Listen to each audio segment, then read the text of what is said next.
और घटना क्या हुई है तो सरकार की कराई हुई प्रायोजित घटना थी। नूह में जो दंगा हुआ, आप देख सकते हो कि किस तरीके से षड्यंत्र रचा गया था। दो आपस में चैलेंज करने वालों को, फेसबुक पे चैलेंज करने वालों को मौका दिया सरकार ने और आपस में भिड़ने का मौका दिया। और उसमें तो हमने प्रशासन को और सरकार को अगर नंगा करने का काम किया तो वो हमने किया, और उसमें उनकी गलती को अगर बेखौफ हो के हमने आप सबके सामने मिलकर उसकी लड़ाई नहीं लड़ी, तो आप देख सकते हो कि किस तरीके से पूरे हरियाणा ने इस बात को माना कि सरकार की गलती थी। पार्टी जो है वो नफरत की और धर्म की राजनीति में करके यकीन रखना चाहती है, लोगों की भलाई में कोई काम नहीं करना चाहती। साथियों, 4 साल पहले एक निर्णायक दौर आया था जिसमें एक कसौटी थी हमारे सामने। राजनीति में चुनौतियां बहुत रहती हैं, लेकिन कुछ चुनौतियां वो होती हैं जो हमेशा जिंदगी में जिनका बड़ा महत्व रहता है।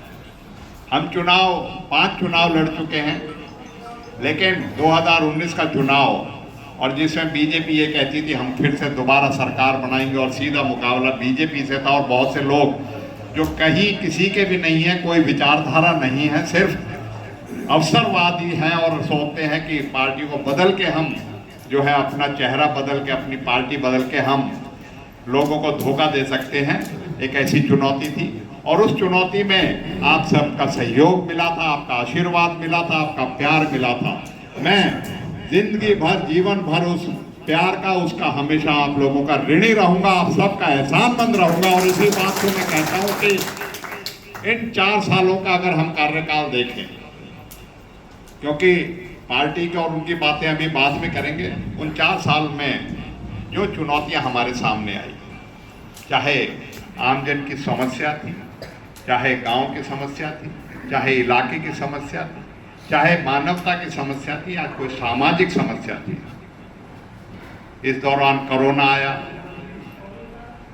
जहां लोग एक दूसरे को, अपने को भी, मैं अगर दुर्भाग्यवश किसी की मौत भी हो गई थी तो उससे भी पीछे भाग रहा था, लेकिन हम अपने साथियों सहित आप सब के बीच में रहे, क्योंकि उसकी मुकाबला हमें मिल के करना था। उसका मुकाबला हमने आप सबके सामने अभी एक और बड़ी दुर्भाग्य घटना हुई, और घटना क्या हुई है तो सरकार की कराई हुई प्रायोजित घटना थी।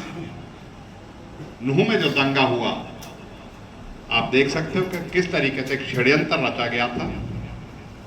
दो आपस में चैलेंज करने वालों को, फेसबुक पे चैलेंज करने वालों को मौका दिया सरकार ने, और आपस में भिड़ने का मौका दिया। और उसमें सरकार का दायित्व था कि वो अपनी जिम्मेवारी निभा के उसमें करती। और उसके लिए सबसे बड़ी बात है, हमने पहले भी प्रशासन को इस बात के लिए आगाह किया कि हालात ठीक नहीं है, इसके कारण, लेकिन उन्होंने वक्त रहते उस पर काबू नहीं पड़ा। और एक ऐसी दुर्भाग्यपूर्ण, एक बदनुमा दाग हमारे इलाके पे इस चीज का छोटा कि हिंदू मुस्लिम भाईचारे की जहां हम मिसाल कहते थे, उसमें एक बीजेपी की चाल की वजह से उसमें खलश निकले। लेकिन साथियों, आप देख सकते हो, हमने प्रशासन को और सरकार को अगर नंगा करने का काम किया तो वो हमने किया, और उसमें उनकी गलती को अगर बेखौफ हो के हमने आप सबके सामने मिलकर उसकी लड़ाई नहीं लड़ी, तो आप देख सकते हो कि किस तरीके से पूरे हरियाणा ने इस बात को माना कि सरकार की गलती थी।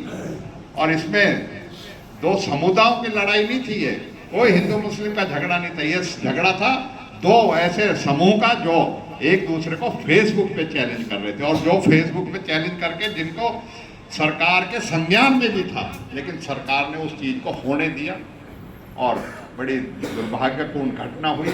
लोगों की जान गई, माल का नुकसान हुआ, नुकसान उससे ज़्यादा सरकार ने अवैध निर्माण के माध्यम से हजारों के आशियाने करे, उनके घरों को, उनके व्यवसायों को नुकसान करा।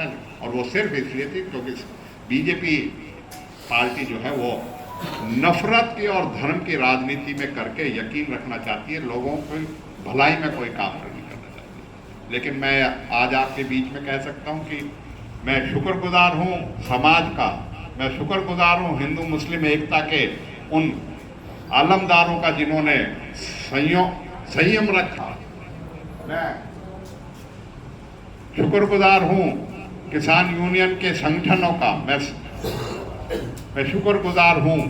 हरियाणा में पंचायत खापों का और समझदार जो लोग थे उन्होंने इस बात का इसको विफल किया और इसमें पूरी तरीके से सरकार को इसमें नंगा कर दिया कि सरकार की कमी की वजह से ये सारी जो है हुई। और उसमें आप सब देख सकते हो कि किस तरीके से सरकार ने विधानसभा में चर्चा ना करके विधानसभा से भागी चर्चा करना चाहती थी हमेशा उस चीज से, क्योंकि सच्चाई पे हम थे लेकिन सरकार उससे भागी।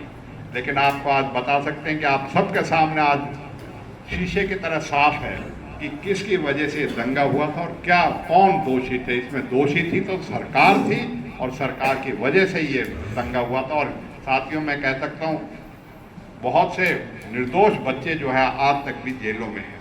तो ये लड़ाई जो है निरंतर चलती रहेगी। और साथियों मैं इस बात को इसलिए कह रहा हूँ, हरियाणा एक ऐसा प्रदेश है जिसने 1966 में वजूद में आने के बाद कभी आपस में समाजों में कोई टकराव नहीं हुआ। लेकिन आप देख सकते हो कभी जाट आरक्षण के नाम पे हरियाणा में आपस में द्वेष फैलाने का काम किया, कहीं बाबा रहीम के नाम पे, कहीं बाबा रामपाल के नाम पे, कहीं और उसके नाम पे।